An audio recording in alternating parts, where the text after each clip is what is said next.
Alhamdulillah, wassalatu wassalamu ala Rasulillah wa ala alihi wa sahbihi wa mawala wa la hawla wa la quwwata illa billahi wa ba'd. Alhamdulillah, di pagi hari ini kita terus memuja dan memuji Allah Subhanahu wa taala, masih bisa melaksanakan kewajiban Allah Subhanahu wa taala salat subuh berjamaah. Tak lupa demi keberkahan majlis ini kita bersalawat kepada Rasulullah Muhammad sallallahu alaihi wasallam. Allahumma shalli ala Muhammad wa ala alihi wa sahbihi wa man sara ala nahjihi ila yaumiddin. Pembahasan di pagi hari ini bagaimana masukan bahwa setiap Sabtu diminta tematik, kemudian Jumatnya tafsir surah Al-Baqarah. Katanya biar tidak bosan begitu. Maka pagi ini kita akan membahas satu tema sederhana tetapi sangat penting untuk kita ketahui tentang kecintaan kita kepada Allah Subhanahu wa ta'ala. Apa yang terjadi kalau seandainya Allah Subhanahu wa ta'ala mencintai hamba? Ma'asyiral muslimin yang dimuliakan Allah Subhanahu wa ta'ala,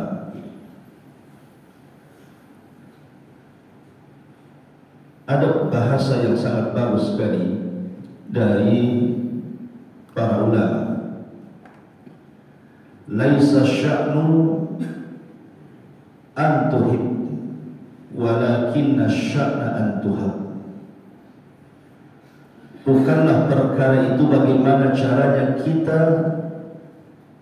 mencintai, tetapi bagaimana caranya kita bisa dicintai.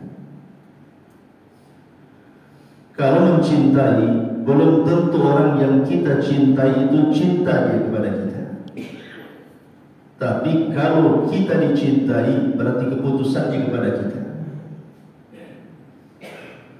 Betapa banyak orang-orang yang mengklaim cinta kepada Nabi Sallallahu Alaihi Wasallam. Apakah kalau seandainya Rasul hidup di zaman sekarang, kemudian Rasul cinta kepada kita? Belum tentu. Makanya ada istilah kullu yadda'in waslan bil laila wal laila la tuqir waslan bidah. Betapa banyak orang yang mengklaim cinta dengan Laila, tapi Laila berlepas diri dari cintanya. Banyak orang mengaku cinta kepada Allah, tapi apakah Allah cinta dengan kita? Ini masalahnya. Ma'asyiral muslimin yang dimuliakan Allah Subhanahu wa ta'ala, dalam sebuah hadis Nabi SAW mengatakan, innallaha idza ahabba 'abdan, Allah itu kalau cinta dengan hambanya, dengan kita, nadahu Jibril, yang pertama dipanggil oleh Allah itu adalah Jibril. Kemudian Allah Subhanahu wa ta'ala mengatakan kepada Jibril, ya Jibril, inni uhibbu fulanan fa ahibbahu. Jibril, aku suka dengan si fulan, maka engkau harus suka juga dengan dia. Maka Jibril alaihi salatu wasallam akan memanggil seluruh malaikat, baik malaikat yang ada di bumi, malaikat yang ada di langit, malaikat yang ada di arsy. Kemudian Jibril mengatakan, ya malaikatallahi innallaha ahabba 'abdan fa'ahibbuhu. Wahai malaikat-malaikat Allah, sesungguhnya Allah sudah cinta dengan salah satu hambanya, maka kalian semua wajib cinta dengan hamba itu. Maka ketika seluruh malaikat cinta dengan hamba itu, Allah tanamkan kecintaan manusia kepadanya. Coba lihat di sini, bagaimana ada dua keutamaan apabila seorang hamba itu dicintai Allah. Pertama, Allah tanamkan kepada makhluk yang ada di bumi kecintaan kepada Dia. Siapa yang tanamkan? Allah yang tanamkan. Tidak perlu kemudian kita harus meraih orang suruh cinta dengan kita. Nanti Allah tanamkan orang itu cinta dengan kita. Dan yang kedua, semua malaikat akan cinta dengan kita karena kecintaan Allah kepada kita. Lalu apa manfaat? Apa manfaat manusia cinta dengan kita? Di zaman Nabi SAW ada jenazah yang lewat. Semua manusia memuji dia. Dia orang saleh, dia orang baik. Kenapa dia meninggal? Kemudian didoakan kebaikan. Kemudian lewat lagi jenazah, tiba-tiba dicaci maki manusia. Itu jenazah orang jahat dan begitu seterusnya. Maka Nabi SAW katakan wajabat. Sahabat heran, apa maksud kata-kata wajabat itu? Maka Nabi SAW menjelaskan, adapun jenazah yang pertama yang dipuji manusia, wajabat lahul jannah, maka pasti dia masuk surga. Adapun jenazah yang dicaci manusia itu, wajabat lahul nar, maka dia wajib masuk neraka. Itulah manfaat ketika orang-orang cinta dengan kita, memuji kita, mendoakan kita, maka mereka menjadi saksi bagi kita akan kebaikan kita di hadapan Allah. Lalu apa manfaat malaikat cinta dengan kita? Nah, malaikat itu yang mencatat amal kita, yang mengangkat amalan kita ke langit, yang mencabut nyawa kita. Bayangkan kalau malaikat itu cinta dengan kita, tidak mungkin dia mencatat kecuali kebaikan. Tidak mungkin mengangkat amalan kecuali kebaikan, dan tidak mungkin ketika mencabut nyawa kita kecuali di atas kebaikan. Kalau malaikat sudah cinta. Dan itu konsekuensi ketika Allah Subhanahu wa ta'ala cinta dengan kita. Makanya pembahasan ini pembahasan yang sangat menarik untuk kita bahas. Kenapa kita harus cinta dengan Allah, dan apa konsekuensinya kalau Allah cinta dengan kita? Ma'asyiral muslimin yang dimuliakan Allah Subhanahu wa ta'ala. Kenapa kita harus cinta dengan Allah? Pertama, karena Allah menciptakan kita. Allah yang menciptakan kita.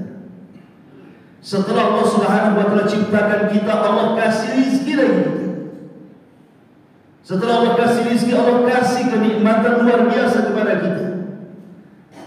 Sudah pantas kita mencintai Allah. Orang tua saja yang melahirkan kita, membesarkan kita, mendidik kita, memberikan kasih sayang kepada kita, kita cinta dengan orang itu. Bagaimana dengan Zat yang menciptakan orang tua kita dan yang menciptakan kita, yang menjaga kita, merawat kita, memberikan nikmat kepada kita? Masa kita tidak cinta dengan Allah? Ya sudah, wajar kita harus cinta dengan Allah. Kemudian kenapa kita harus cinta dengan Allah Subhanahu wa ta'ala? Subhanallah, kita diciptakan ini tidak dibiarkan begitu saja. Ayahsabul insan an yutraka sudah. Apakah manusia mengira kita diciptakan begitu saja seperti binatang? Tidak. Kita bukan binatang, kita manusia. Allah utus kepada kita manusia yang sama untuk menuntun kita. Nabi. Allah utus Nabi kepada kita. Itu tanda sayang Allah kepada kita. Allah tidak biarkan kita begitu saja, tapi diutus Nabi kepada kita. Diarahkan, ini jalan yang baik, ini jalan yang tidak baik, ini jalan yang boleh ditempuh, ini yang tidak boleh ditempuh, ini yang masuk surga, ini yang masuk neraka. Subhanallah, kenikmatan apa lagi yang Allah berikan kepada kita. Sudah wajar kalau kita ini mencintai Allah Subhanahu wa ta'ala. Kemudian kenapa juga kita harus mencintai Allah Azza wa Jalla? Bayangkan, Allah Subhanahu wa ta'ala sudah menyediakan kenikmatan yang banyak sekali dengan amalan yang sedikit. Mungkin di antara kita atau saudara-saudara kita ada yang sudah mendahului kita meninggal. Mungkin di antara mereka yang ada usia 30 tahun dia meninggal. Atau mungkin lebih daripada itu, anggaplah 50 tahun dia meninggal. Atau mungkin paling tinggi 70 tahun dia meninggal. Atau mungkin lebih sedikit daripada 70 tahun. Kemudian Allah takdirkan dia masuk surga. Tiba-tiba Allah masukkan dia ke surga dan Allah kekalkan di dalamnya dengan kenikmatan yang tidak pernah dilihat mata, didengar telinga, terlintas pun tidak saking nikmatnya. Kira-kira imbang tidak? Kita hanya usianya 70 tahun, tapi masuk surga dimasukkan selama-lamanya dengan nikmat yang luar biasa. Itulah kita cinta dengan Allah, karena Allah sediakan nikmat yang begitu banyak dengan amalan yang kecil. Ma'asyiral muslimin yang dimuliakan Allah Subhanahu wa taala. Kemudian juga kenapa kita harus cinta dengan Allah Subhanahu wa taala? Bayangkan setiap sepertiga malam Allah itu turun ke langit dunia. Untuk apa Allah turun ke langit dunia? Allah menawarkan 3 perkara. Setiap hari, setiap sepertiga malam Allah turun dan mengatakan kepada hamba-hambanya, man yad'uni fa astajibah. Siapa yang berdoa, ku kabulkan doa. Wa man yas'aluni fa utiya. Siapapun yang minta, ku kasih permintaannya. Wa man yastaghfiruni fa aghfirlah. Siapa yang minta ampun, ku ampuni dosa-dosa. Terkadang kita melakukan dosa di malam hari, Allah tutup pula aib kita di siang hari. Kita melakukan dosa di siang hari, Allah tutup aib kita di malam hari. Kalau setiap dosa itu dibongkar di hadapan manusia, tidak ada manusia yang ingin hidup malu dia. Tapi Allah Maha Pengampun. Dengan ampunannya Allah tutup aib kita. Coba perhatikan, ada enggak orang kaya di dunia ini? Siapalah orang yang paling kaya di dunia ini? Atau mungkin dia seorang presiden. Setiap hari menawarkan kekayaannya kepada rakyatnya. Siapa yang minta bekasnya? Enggak ada ceritanya. Mungkin dia memberi sekali-kali saja. Tetapi Allah Subhanahu wa taala setiap malam menawarkan kekayaannya. Siapa yang minta bekasnya? Asal kita mau bangun tengah malam kemudian tahajud bermunajat, Allah kasih. Ma'asyiral muslimin yang dimuliakan Allah Azza wa Jalla, karena Allah itu ghaniyun 'alal 'alamin. Dia zat yang maha kaya. Kekayaan yang Allah berikan di dunia ini hanya setetes air yang kita celupkan di laut. Kemudian tetesannya itulah yang menjadikan rebutan satu dunia manusia. Sementara kekayaan Allah itu lautan yang terdekat. Jadi ini landasan kenapa kita harus mencintai Allah Subhanahu wa taala. Lalu apa konsekuensinya? Jikalau kita mencintai Allah, kemudian Allah pula mencintai kita. Inilah pembahasan, ada 20 poin. Apabila Allah Subhanahu wa taala mencintai kita, kira-kira apa yang terjadi dengan kita? Mudah-mudahan cukup waktu, masih 20. Ma'asyiral muslimin yang dimuliakan Allah Subhanahu wa taala. Yang pertama, tadi saya sudah sebutkan hadis Jibril. Bahwa konsekuensi kalau Allah mencintai kita, apa yang terjadi? Maka Allah akan panggil Jibril supaya Jibril harus cinta dengan Allah, dengan makhluk yang Allah cintai. Bukan hanya itu saja, Jibril melibatkan semua malaikat, bayangkan, dan mengatakan, hei malaikat-malaikat Allah, Allah cinta dengan si Anu, maka sekalian harus cinta dengan si Anu juga. Setelah itu Allah tanamkan kecintaan kepada penduduk bumi kepada dia. Ini luar biasa. Kemudian yang kedua, kalau Allah Subhanahu wa taala sudah cinta dengan kita, maka Allah akan tanamkan kepada kita itu kecintaan untuk mendengar Al-Quran. Dan disebutkan oleh Al-Hafidz Ibnu Rajab rahimahullah ta'ala, min a'zami ma yahsulu bihi mahabbatullah ta'ala min al-nawafil tilawatul Quran. Kata Al-Hafidz Ibnu Rajab Al-Hambali dalam kitabnya Fathul Bari, dia mengatakan, sebesar-besarnya seorang hamba meraih kecintaan Allah Subhanahu wa taala dari perkara-perkara sunnah ketika Allah tanamkan kepadanya cinta untuk mendengar Al-Quran. Karena Quran itu kalam Allah, kalamnya Allah. Walillahil matsalul a'la. Permisalan Allah tentu jauh lebih tinggi. Kita buat permisalan dengan manusia saja. Kalau kita ini, mungkin bapak-bapak, ibu-ibu pernah merasa muda. mungkin tidak tahu hukumnya soal pacaran. Kita cinta dengan seorang wanita, atau mungkin seorang wanita cinta dengan laki-laki, dan itu fitrah. Terkadang kalau orang ini cinta dengan perempuan atau sebaliknya, itu paling suka mendengar suaranya. Suka dia dengar suaranya. Kalau bisa telepon tiap hari, kalau bisa ketemu tiap hari. Itu sesama manusia tuh, kalau dicintakan itu, dia suka tuh mendengar suaranya. Maka orang yang cinta dengan Allah, maka Allah akan tanamkan kecintaan kepada hambanya, akan suka mendengar suara kalam Allah subhanahu wa ta'ala. Walillahi mathalul a'la. Karena begini, terkadang ada orang yang kurang tergugah sanubarinya ketika dia membaca Quran sendiri, baru tergetar hatinya kalau dia mendengar suara Al-Quran dibacakan orang. Karena ada tuh orang baca Quran tuh kayaknya biasa-biasa saja hati, tak ada getar-getarnya.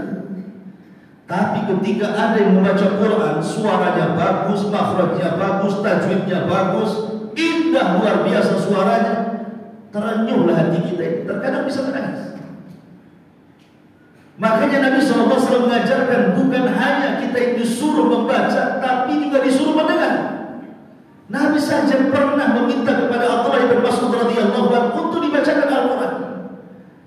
Sampai-sampai Abdullah bin Mas'ud radhiyallahu anhu heran dan mengatakan, "Ya Rasulullah, a'aqra'u 'alaika wal Qur'an unzila ilaik?" Rasul, apakah harus saya baca Quran di hadapan? Bukankah Quran turun kepadamu? Maka Rasul mengatakan, "Iqra', sudah baca saja." Maka Abdullah bin Mas'ud pun membaca surah An-Nisa sampai kepada ayat, "Fa kaifa idza ji'na min kulli ummatin bi syahid wa ji'na bika ala haula'i syahida." Bagaimana kalau seandainya kami datangkan pada tiap-tiap umat ini seorang saksi dan engkau saksi bagi mereka? Ketika sampai kepada ayat ini, tiba-tiba Rasul mengatakan, "Hasbuka, hasbuka, cukup wahai Ibnu Mas'ud, cukup, cukup, jangan dibaca lagi." Ketika itu Abdullah bin Mas'ud mengatakan, "Sungguh aku melihat meleleh kedua air mata Nabi SAW sampai membasahi janggutnya." Nabi sampai terpengaruh dengan suara bacaan Al-Quran Abdullah bin Mas'ud, padahal Quran turun kepada Nabi. Maka penting juga kita mendengar, bukan hanya sekedar membaca, mendengar juga penting. Karena sekuat apalah Anda membaca Quran itu, 1 jam mungkin sudah kering tuh lidahnya. Maka ketika kita sudah tidak sanggup membaca, setelah musik orang yang sedang mengaji Al-Quran dari para masyayikh yang bagus-bagus suaranya, insya Allah itu bisa melembutkan hati. Karena itu tanda cinta Allah kepada kita. Allah sukakan kita dengan membaca Al-Quran. Tapi sebaliknya, kalau orang tidak suka membaca Quran, apalagi mendengar Al-Quran, jangan-jangan Allah tidak mencintai Anda. Dulu saya kira kalau dibacakan Quran itu jin saja yang lari. Sekarang ada juga orang dibacakan Quran lari. Nah, coba saja. Ada orang kumpul-kumpul baca Quran di situ. Kalau nggak lari semua, salah baca di masjid, ngapain kau baca di sini? Subhanallah. Masyaallah muslimin yang dimuliakan Allah Azza wa Jalla. Ini yang kedua. Yang ketiga, taqabbulun nushi wa amalu bisunnah. Kalau tanda Allah mencintai kita ini, kita mudah menerima nasihat dan kita mudah mengamalkan sunnah Nabi. Syekhul Islam Ibnu Taimiyah rahimahullah taala mengatakan dalam kitabnya Majmu'ul Fatawa, beliau mengatakan, "Idda qaumun ala ahdi Nabi sallallahu alaihi wasallam annahum yuhibbuna Allah." Kata Syekhul Islam Ibnu Taimiyah, di zaman Nabi ada sekelompok orang mengklaim cinta dengan Allah. Fa'anzalallahu hadhihi ayat, maka Allah uji mereka dengan diturunkan ayat ini. Maksudnya surah Al-Imran 31. Qul, katakan ya Muhammad kepada orang-orang yang mengklaim itu mencintai Allah. Qul, katakan ya Muhammad kepada mereka, in kuntum tuhibbunallaha fattabi'uni yuhibbukumullah. Katakan kepada mereka itu, kalau kalian cinta kepada Allah, ikuti aku, maka Allah akan cinta dengan kalian. Dari sini menunjukkan bahwa Ketika seseorang dicintai Allah Subhanahu wa taala, maka kita akan diberikan taufik untuk mudah melakukan sunnah-sunnah. Mudah melakukan sunnah Nabi SAW, tidak berat baginya. Karena itu tanda bukti cinta kepada Allah, ikuti sunnah Nabi. Abu Talib adalah paman Nabi SAW yang paling mencintai Nabi. Abu Talib itu sampai-sampai ketika diutusnya Nabi SAW menjadi Nabi dan Rasul, selalu Abu Talib meminta agar Rasul menginap di rumahnya dan dia menginap di rumah Nabi, supaya kalau ada orang berbuat jahat, dia yang kena, bukan Nabi. Itu Abu Talib. Sampai suatu hari orang-orang musyrik Arab mengatakan kepada Abu Talib, "Ya Abu Talib, inna ibna akhi qad sabba alihatina wa farraqa jama'atana wa saffaha ahlana."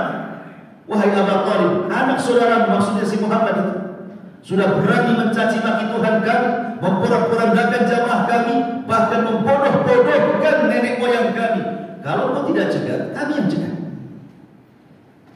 Abu Talib pun kasihan dengan Rasul. Keesokan harinya datang kepada Rasul dan mengatakan, "Ya ibna akhi, wahai anak saudara." Lihat, Abu Talib panggil Rasul saja, bukan ya Muhammad, saking cintanya. Dia sebut wahai anak saudara, karena Rasul itu anak daripada Abdul. Abdul dengan Abu Talib itu satu kandung, saudara kandung. Karena Abdul Muttalib itu kan banyak istrinya.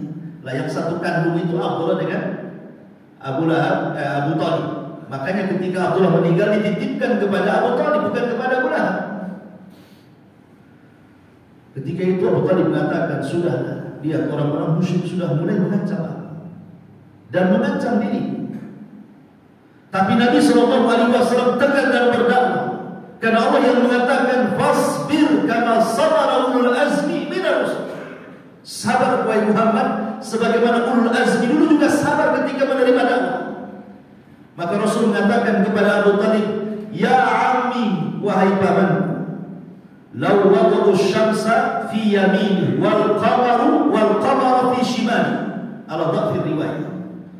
Kalau seandainya mereka datang meletakkan matahari di tangan kananku, kemudian bulan diletakkan di tangan kiriku, walaupun ada sebagian ulama melemahkan riwayat ini, tapi masyhur dalam kitab-kitab sejarah. Kata Rasul, "Wallahi ma taraktu hadzal amr." Demi Allah, aku tidak akan meninggalkan perkara ini. Kalau mereka hendak menggangguku, silakan, tapi aku tidak akan menghentikan dakwah. Karena cintanya Abu Talib kepada Rasul, apa kata Abu Talib? Kalau begitu, if'al ma syi'ta wa kul ma ahbabta. Terserah engkau, lakukan sekehendakmu, ucapkan sesukamu, saya akan lindungi kamu. Lihat, kecintaannya luar biasa kepada Rasul. Tapi apakah kecintaan Abu Talib kepada Rasul menjamin dia masuk surga? Tidak. Abu Talib tidak masuk surga. Abu Talib masuk neraka. Walaupun diringankan azabnya, tapi dia tidak bisa keluar dari neraka. Ketika Abbas, dia mengatakan kepada Nabi SAW saat wafatnya Abu Talib, apa kata Abbas? "Ya Rasul, tidakkah kau lihat kebaikan pamanmu Abu Talib kepada apa untung kebaikan dia kepadamu di akhirat?" Kata Nabi SAW, "Ya ada. Aku melihat dia digulung-gulung ombak neraka. Kemudian aku ambil dan kuletakkan di neraka yang hanya sampai kepada tumitnya saja." Jadi Abu Talib itu diringankan neraka, tidak sampai ditenggelamkan. Nerakanya hanya sampai kepada tumitnya, di sandal neraka bahasa. Tetapi itu cukup mendidihkan kepalanya. Yang ingin saya katakan bahwa kecintaan Abu Talib kepada Rasul tidak ada manfaatnya. Kenapa? Karena Abu Talib mencintai Rasul hanya sebatas kekeluargaan saja. Hanya sebatas paman dengan ponakan saja. Kalau kecintaan Abu Talib kepada Rasul tidak sebatas itu, sampai kemudian dia masuk ke agama Rasul SAW, sudah barang tentu Abu Talib ditempatkan di surga yang paling tinggi. Siapa orang yang berjasa melebihi Abu Talib dalam dakwah Rasul? Tidak ada. Tapi karena kekufuran dia tidak mau masuk Islam, ketika sedang nazar Rasul datang, katakan wahai pamanku la ilaha illallah, enggan dia mengucapkan kalimat itu, sampai mati tidak mengucapkan kalimat itu. Kecintaan Abu Thalib tidak ada manfaat, karena bukan itu maksudnya kecintaan itu. Bukan kecintaan antara hubungan paman dengan ponakan, bukan. Tapi yang dimaksud di sini kecintaan karena Allah, karena agama Allah. Dan itu dengan cara mengikuti Rasul. Abu Thalib tidak mengikuti Nabi, diajak Rasul SAW. Ataupun mungkin sebaliknya, walaupun zahirnya nampak dia cinta kepada Rasul, zahirnya saja nampak sholat di belakang Rasul, sedekah dengan Rasul, jihad dengan Rasul, apapun yang dilakukan Rasul dia lakukan, apapun yang diperintahkan Rasul dia laksanakan. Tapi hatinya tidak ada kecintaan. Menjamin masuk surga? Tidak juga. Kenapa?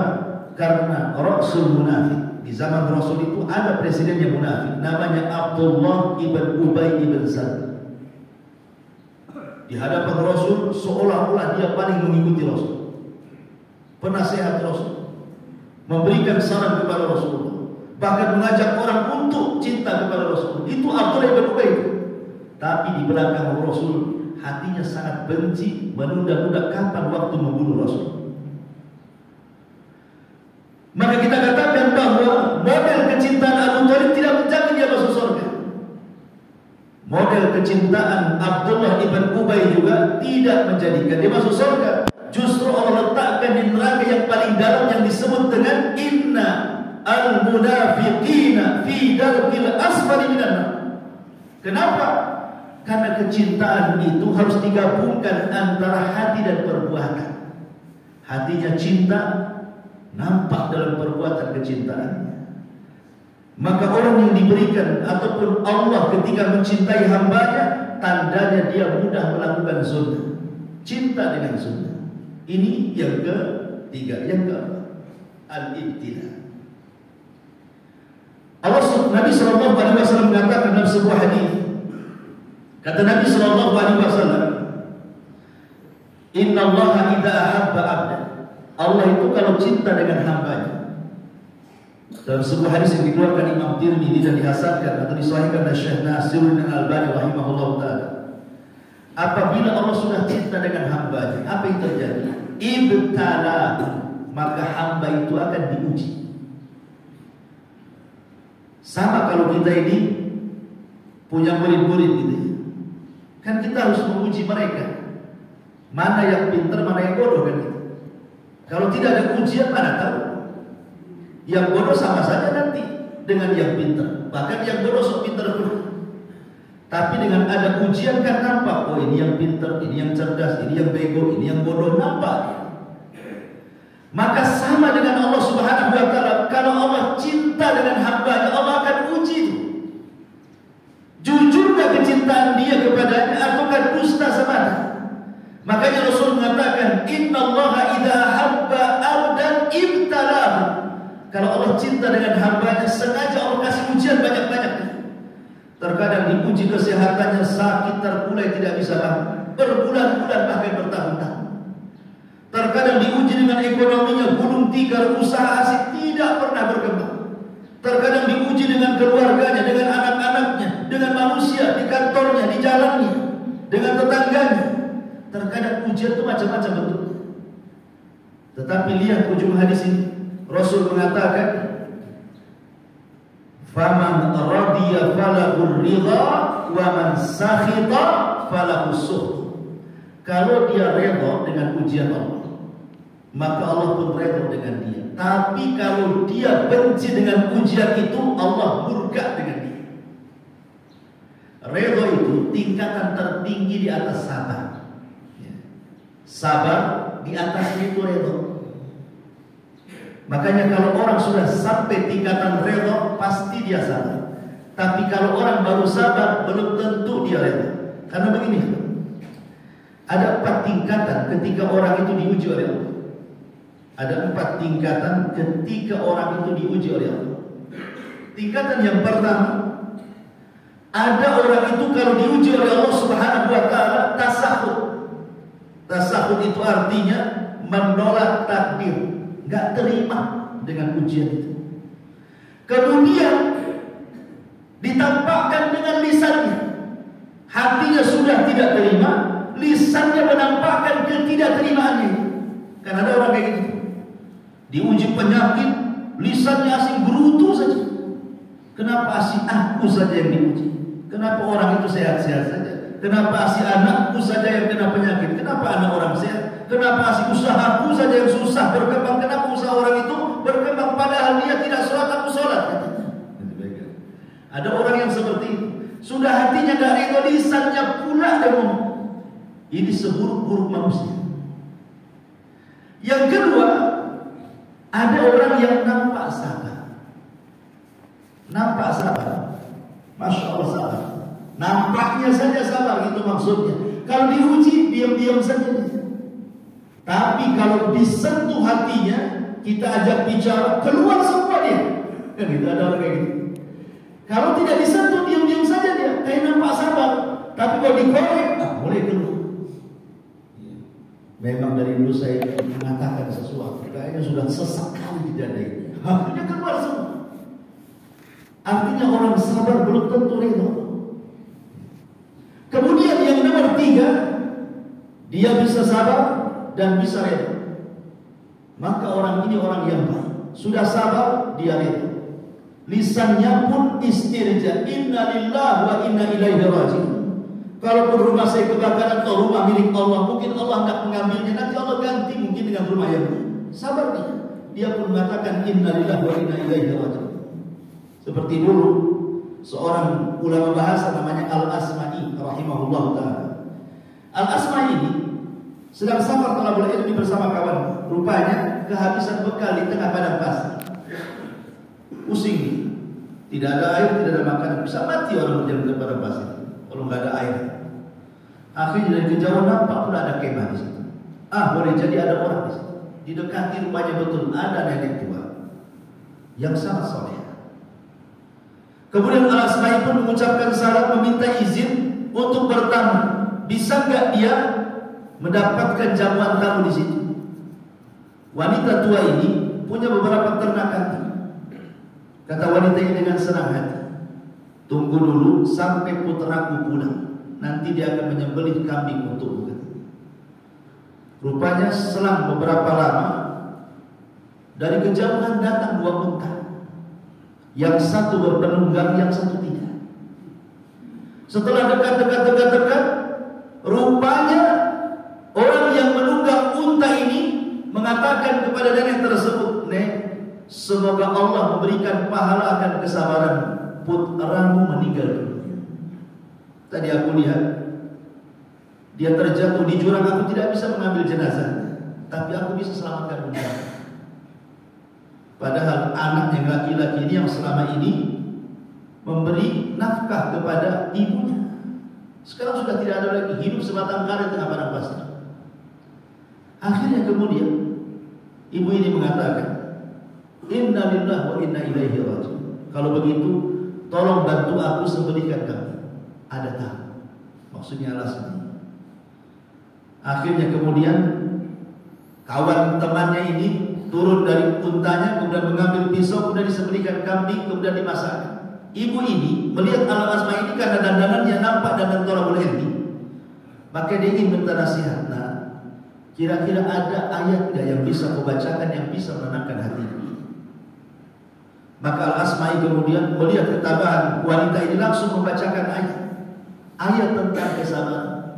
Alladzina idza asabathum musibatun qalu inna lillahi wa inna ilaihi raji'un.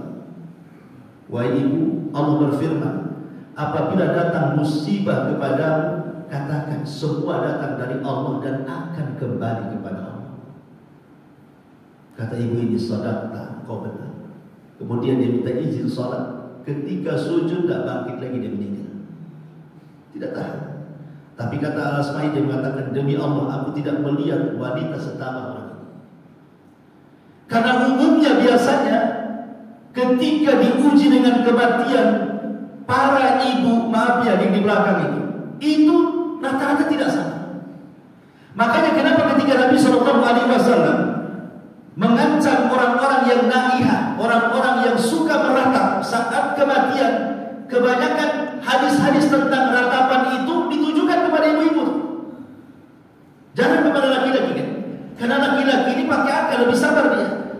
banyak wanita yang tidak sabar, tidak sesabar ibu ini. Bahkan saya pernah melihat ada orang yang meninggal, belum meninggal sih, suaminya sakit. Waktu saya dakwah di kampung itu, suaminya lagi koma. Itu istri sudah guling-guling gak karuan di teras. Sampai oleh kerabat yang laki-laki mungkin ada 5-6 orang itu ditenangkan tidak bisa. Sampai akhirnya karena bising mengganggu diangkat ke kamar, dikunci. Nangis dalam kamar itu. Jangan ganggu orang, ini banyak tamu.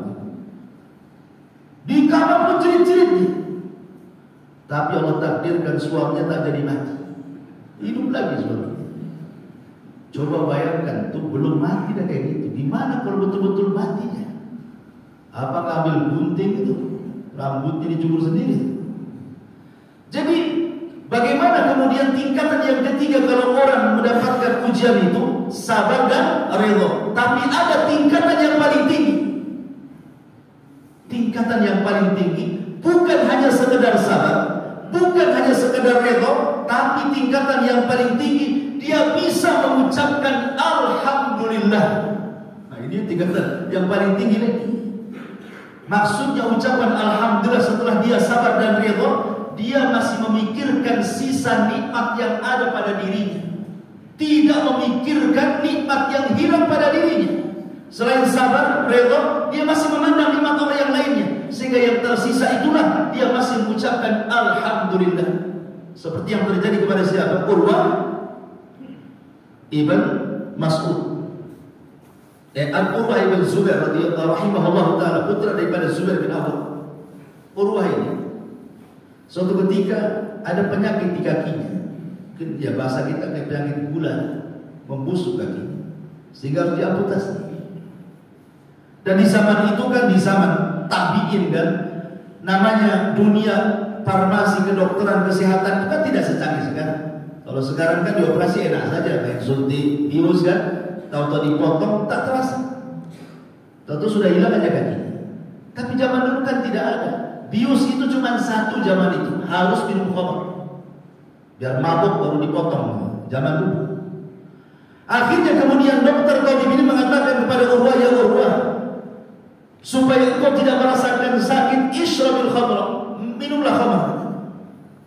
Sebenarnya minum khamr dalam kondisi darurat itu kan tidak ada masalah, karena kaidah Islam itu ad-daruratu tubihul mahdurat, sesuatu yang dilarang jadi boleh kalau dalam kondisi darurat kan begitu. Karena tidak ada lagi obat bius kecuali minum khamr. Tapi Urwah tidak. Urwah mengatakan, bagaimana kalau seandainya kau potong kakiku, setelah itu aku minum khamr, kemudian aku mati dalam kondisi mabuk, apa yang aku harus hadapkan di hadapan Allah? Kata Urwah, tidak, aku tidak akan minum khamr.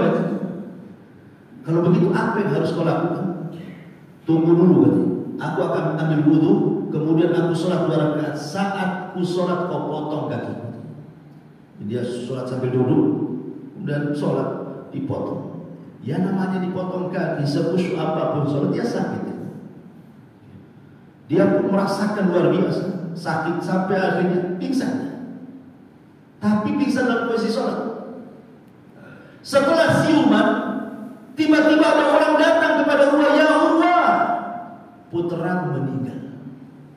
Baru dipotong kakinya, putramu meninggal. Kata Urwah, alhamdulillah ala kulli hal. Subhanallah. Dia dikasih 2 musibah. Pertama kakinya diamputasi, musibah. Dia bilang alhamdulillah ala kulli hal. Tiba-tiba habis potong kakinya dibilang anaknya meninggal. Dia mengatakan alhamdulillah ala kulli hal. Subhanallah. Jadi dokter ini heran gitu ya, topik ini. Bagaimana kok bisa sesabar itu mengucapkan alhamdulillah? Kata Urwah, dia mengatakan, kau lihat anggota badan yang Allah berikan kepadaku. Allah kasih 4 anggota badan, 2 tangan 2 kaki. Baru 1 kaki yang kau potong, masih ada 1-nya lagi.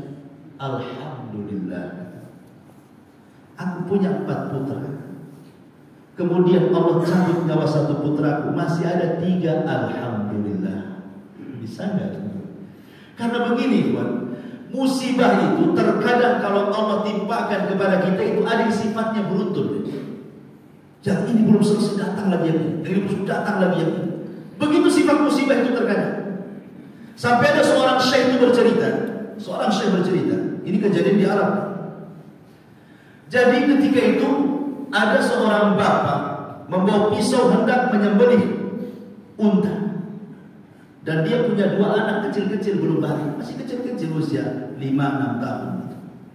Nampaklah bapaknya bawa pisau dan hendak menyembelih unta. Kata kakaknya, ini belum balik, ini ngomong sama adiknya, "Dek, bagaimana kalau seandainya kita praktekkan seperti yang dipraktekkan bapak? Kalau bapak menyembelih unta, saya sembelih kamu," katanya. Anak kecil mana paham? Ya. Betul-betul anak ini yang kakaknya ambil juga pisau di dapur. Ketika betul-betul bapaknya menyembelih leher unta, maka kakaknya pun ikut menyembelih adiknya. Namanya orang masih kecil, tidak paham, masih polos. Menjeritlah adiknya ini karena disembelih sama kakaknya. Maka bapaknya menjerit ketika melihat adiknya, anak yang paling kecil disembelih. Ini anaknya yang paling tua ketakutan, lari ke jalan, datang mobil kena tabrak, mati anaknya. Ketika melihat itu bapaknya megap-megap, jantungnya kena, mati juga. Tinggal istrinya satu, kayak patut. Melihat anak yang kecil mati kena sembelih, melihat anak yang besar kena tabrak mobil, melihat suaminya kena jantung, mati juga. Apa yang harus dibicarakan? Kayak patut. Terkadang ada musibah itu yang sifatnya beruntun. Lah, terkadang kalau sifatnya beruntun itu, tapi ingat bahwa seberuntun apapun musibah yang Allah timpakan kepada kita itu, Allah tidak mungkin menimpakan sebuah musibah di luar kemampuan manusia. Nggak mungkin. Nggak mungkin Allah memberikan musibah itu di luar kemampuan kita. Maknanya pasti Allah berikan musibah walaupun sifatnya beruntun, sebenarnya kita bisa menghadapinya. Karena Allah tidak pernah menggolimi hamba-hambanya. Cuman ketika dia tidak sabar, tidak rela, itulah dia menolak takdir Allah Azza wa Jalla. Seolah-olah musibah yang datang itu adalah azab dari Allah, bukan rahmat dari Allah. Itu yang jadi masalah di sini. Lah, padahal di sini bahwa alamat seseorang itu dicintai Allah ketika dia sabar dan dia rela dengan musibah yang datang kepada dia. Itu tanda Allah cinta dengan kita. Kemudian yang nomor 5, husnul khatimah. Allah kalau sudah cinta dengan kita, Allah tutup kehidupan kita dengan kebaikan. Dalam sebuah hadis Rasul mengatakan, "Innallaha idza ahabba 'abdan ista'malahu." Dalam hadis yang dikeluarkan Imam Muslim, Rasul mengatakan, apabila Allah cinta dengan hamba-Nya, maka Allah akan ista'malahu. Sahabat mengatakan, apa makna ista'malahu itu, wahai Rasul? Maka Rasul mengatakan, yuhayyi lahu amalan salihan hatta yaqbidahu alaihi. Maka Allah persiapkan untuknya amal-amal yang baik sampai dia dicabut nyawanya saat mengamalkan amal yang baik itu. Artinya, kalau cinta dengan hamba, Allah wafatkan hamba itu dalam posisi husnul khatimah. Dan itu yang kita inginkan. Karena Allah mengatakan dalam Al-Quran, فَأَمَّا مَنْ أَعْطَى وَاتَّقَى وَصَدَّقَ بِالْحُسْنَى فَسَنُيَسِّرُهُ لِلْيُسْرَى. Barang siapa yang suka memberi, punya harta dia beri, sedekah, zakat. Punya ilmu dia dakwah, punya tenaga dia nolong orang. Pokoknya orang yang suka memberi. Dan dia tidak memberi kecuali karena takwa, melaksanakan perintah, menjauhi larangan. Kemudian dia membenarkan di sana ada surga yang akan menanti dia dengan kebaikannya. Apa yang terjadi? Fasan yassiruhu lil yusra. Jalannya sudah mudah, Allah mudahkan itu. Apa maknanya jalannya sudah mudah, Allah mudahkan lagi? Jalannya sudah mudah, dia mudah salat sunnah, mudah apalagi yang wajib. Puasa sunnah mudah apalagi yang wajib. Sedekah sunnah dia mudah apalagi yang wajib zakat. Zikir dia mudah. Allah mudahkan ibadahnya. Sudah mudah dia melakukan ibadah, Allah mudahkan lagi sehingga satu ibadah melahirkan ibadah yang lain, ibadah yang lain melahirkan ibadah yang lain, sampai akhirnya Allah tutup dengan akhir ibadah dia. Itu maksudnya. Begitulah Allah mudahkan amal saleh ketika Allah cinta dengan hamba. Karena ibadah itu kalau dibiasakan akan menjadi sebuah kemudahan. Imam Ahmad pernah bercerita ketika dia keluar dari penjara, di mana Bahkan bolak-balik masuk penjara di zaman Khalifah Ma'mun, Khalifah Mu'tasim, Khalifah Wafiq, itu bolak-balik masuk penjara Imam Ahmad. Dan sudah bertahun-tahun dia di penjara, keluar sudah tua. Jadi Imam Ahmad ini ingin mengunjungi rekannya yang nun jauh di sana. Berjalanlah dia dari rumahnya menuju rekannya itu yang sungguh jauh, harus melewati beberapa tempat. Akhirnya dia kemalaman di jalan. Ketika kemalaman di jalan, dia harus menginap di mana? Di zaman itu tidak ada hotel kecuali masjid. Yang nginap di masjid. Di mana lagi? Orang dulu kalau cari penginapan ya ke masjid kan gitu. Dan orang dulu kan baik-baik, makanya masjidnya pun terbuka. Orang sekarang kan mencurigakan, makanya masjidnya ditutup kan. Dibuka itu kalau sholat wajib saja. Bahkan saya pernah ke Surabaya itu malam-malam jam 3. Pengen istirahat di masjid, rupanya itu lantainya sudah diseblok air. Itu jam 3 diseblok air. Rupanya supaya jangan orang tidur di situ. Itu baru lantai, teras. Belum lagi di dalam itu dikunci gitu. Pas saya subuh ke situ sudah dipek. Jadi saya tanya, "Loh, kenapa basah?" "Iya Pak," katanya. "Ini kalau nggak saya seblok di teras ini, nanti orang tidur semua di sini." Subhanallah. Jadi Imam Ahmad akhirnya tidur di teras. Rupanya mencurigakan takmir masjidnya ini, penjaga masjidnya ini. Imam Ahmad itu ulama dunia dikenal, cuma kan dikenal karya-karyanya. Terkadang ada orang yang kenal karya, tidak kenal pula orangnya. Jadi disangkakan Imam Ahmad diusir. Ya tidak mungkin juga Imam Ahmad. Ngapain usir-usir aku kan Imam Ahmad? Tidak mungkin juga kan. Akhirnya pergi dari masjid itu. Ada sebuah pohon pesantren di bawah pohon, karena sudah malam. Rupanya di depan masjid itu ada khobaz. Khobaz itu toko, ya, tempat jual roti makan. Orang Arab kan makan roti. Khobaz. Nampak anak muda, kok ada orang tua, kok ada di situ, kasihan kan? Akhirnya karena kasihan, disuruh dia ke rumahnya, dikasih tempat yang baik. Rupanya anak muda yang soleh. Imam Ahmad melihat anak muda ini takjub. Dia membuat roti mulai dari ba'da isya sampai subuh untuk jualan besok. Lisannya tidak pernah lepas daripada subhanallah astagfirullah, subhanallah astagfirullah, tasbih dan istighfar. Imam Ahmad tidak tidur. Terus dia melihat orang itu tidak berhenti lisannya. Coba saya ngomong kayak gini saja, mungkin 1 jam 2 jam udah gak bisa lagi, udah kering tuh lidah. Berapa coba waktunya Anda bisa berzikir subhanallah walhamdulillah wala ilaha illallah, keluar dari lisan paling 2 jam itu sudah kering, udah malas kita ngomong. Tapi anak muda ini gak berhenti terus beribadah isya sampai subuh. Subhanallah, astagfirullah, subhanallah. Jadi Imam Ahmad ditakjub, kok bisa gitu. Udah ditanya. Ketika sampai waktu subuh, Imam Ahmad bertanya, bagaimana kok bisa berzikir sepanjang itu? Maksudnya selama itu kok gak kering-kering lisannya gitu ya. Maka anak muda ini mengatakan, ya Imam, wahai orang tua, sesungguhnya ini sudah kebiasaan. Sudah kebiasaan. Orang kalau sudah terbiasa kan ringan jadinya. Biasanya orang yang gak terbiasa saja yang pernah coba saja, orang gak pernah biasa ngaji. Antum bawa ke pengajian di sini, apalagi 1,5 jam itu pantatnya goyang terus, mau keluar aja. Kayak burung ditangkap masukkan ke sangkar, itu mau keluar aja. Masalahnya nggak bisa keluar, malu kan gitu. Goyang-goyang saja jadinya. Karena nggak terbiasa dulu di majelis taklim kan. Kalau orang biasa di majelis taklim, insya Allah dia akan tenang di situ. Apalagi sambil tidur, makin tenang. Jadi di sini Imam Ahmad ini heran. Makanya kemudian Imam Ahmad mengatakan kepada si Khobaz ini, apa manfaat zikirmu? Apa yang kau rasakan selama ini? Kau hari-hari zikir itu apa yang kau rasakan? Barokahnya itu apa? Kata Imam Ahmad. Kata anak muda ini, demi Allah, tidaklah aku berdoa kecuali dikabulkan. Gak pernah aku berdoa tidak dikabulkan. Tapi ada satu doa yang sampai hari ini aku tidak, Allah belum mengabulkan. Padahal udah lama. Kalau doa yang lain semua dikabulkan, cuma yang satu ini gak pernah dikabulkan. Jadi Bapak heran, kok yang gak dikabulkan yang satu kok gak dikabulkan? Yang satu itu apa wahai fulan?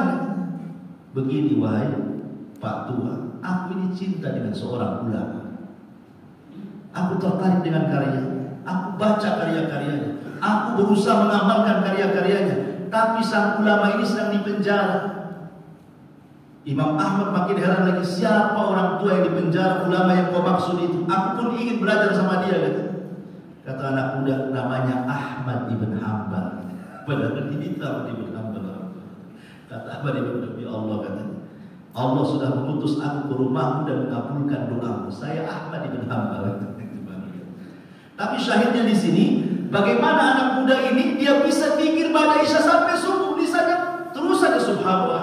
Sekuat itu rupanya karena kebiasaan.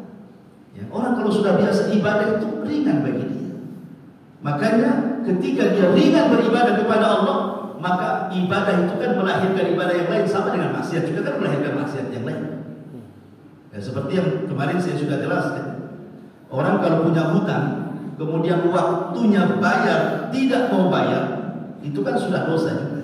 Kecuali kalau dia memang sama sekali sudah berusaha tapi tidak ada dan itu. Sebenarnya ada cicil bisa, tapi dia tak mau bayar kan? Itu sudah dosa tuh. Kemudian melahirkan dosa yang lain. Suruh bohong pula orang lain sama orang hutang. Bilang sama istrinya, bilang, ya abangmu gak ada, itu udah buat. Yang ketiganya, asik ditagi-tagi, emosi, marah pula dia. Dia pula yang dendam. Dia kan yang hutang.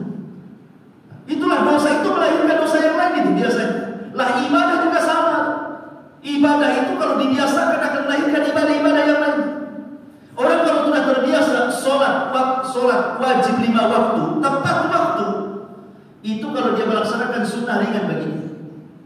Tapi kalau yang wajib-wajib saja kita malas, cemana yang sunnah?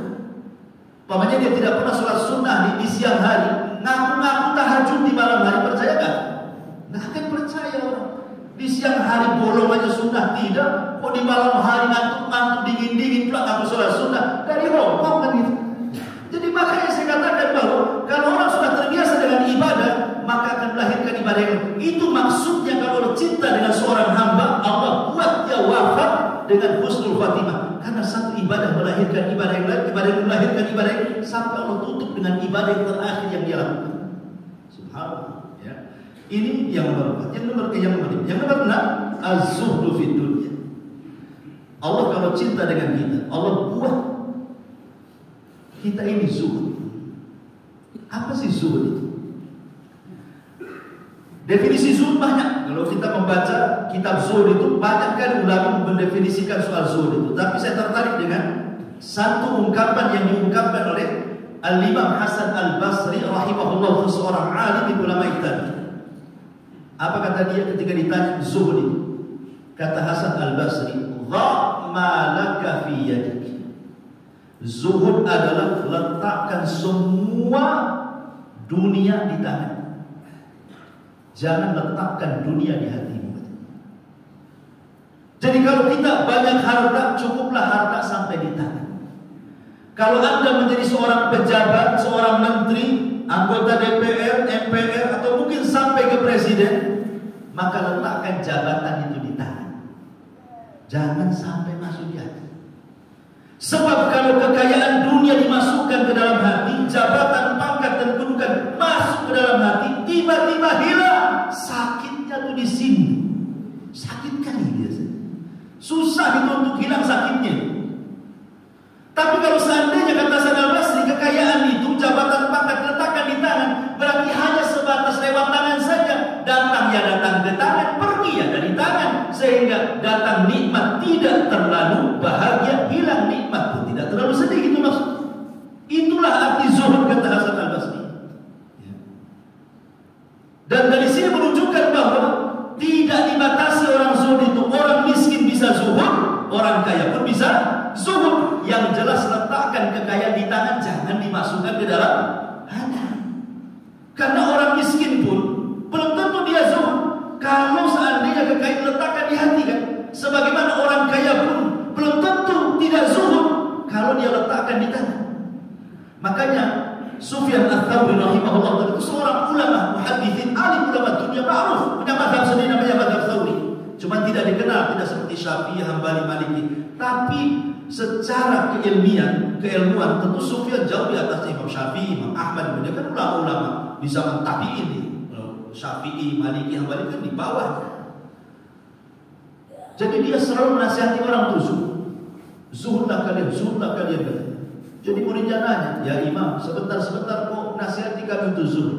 Sebentar kok kaya. Jadi disangkanya zuhud itu tidak boleh kaya. menasihati orang zuhud, tapi kamu kaya raya katanya kan. Jadi orang ini mengira kalau zuhud itu ya kalau bisa ya miskin, rambutnya nggak rapi gitu ya. Kemudian pakaiannya pun compang-camping, makannya pun pakai nasi kering umpamanya. Itu kan zuhud, miskin itu. Jadi maksudnya di sini kata Sufyan Ats-Tsauri, dia bagaimana? Dia tidak membatasi zuhud itu dengan kefakiran. Kata Sufyan Ats-Tsauri, kenapa saya harus kaya? Kenapa saya harus kaya? Likaila atamaddalu 'alal muluk, kata. Likaila atamaddalu 'alal muluk, supaya aku tidak menjilat penguasa, supaya aku tidak datang kepada penguasa untuk memanfaatkan mereka. Ketika penguasa tidak aku jilat, tidak aku manfaatkan, aku bebas hidup dengan kekayaanku, aku bisa ngomong apa saja. Mau ngomong yang hak, tetap hak, nggak ada urusan dengan penguasa. Tapi kalau aku mengambil kekayaan dari penguasa, nanti terkunci lisanku. Karena sudah hutang budi kan. Orang kena hutang budi itu susah ngomong gitu. Coba lu nasihati dia, nggak bisa. Dia sudah baik sama saya. Nggak bisa dia ngomong gitu. Terkunci lisannya. Kenapa? Kena hutang budi orang. Lah, Imam Sufyan Ats-Tsauri mengatakan supaya aku bisa ngomong sesuka, makanya aku harus kaya. Dari sini menunjukkan bahwa zuhud tidak mesti miskin. Orang kaya pun bisa zuhud.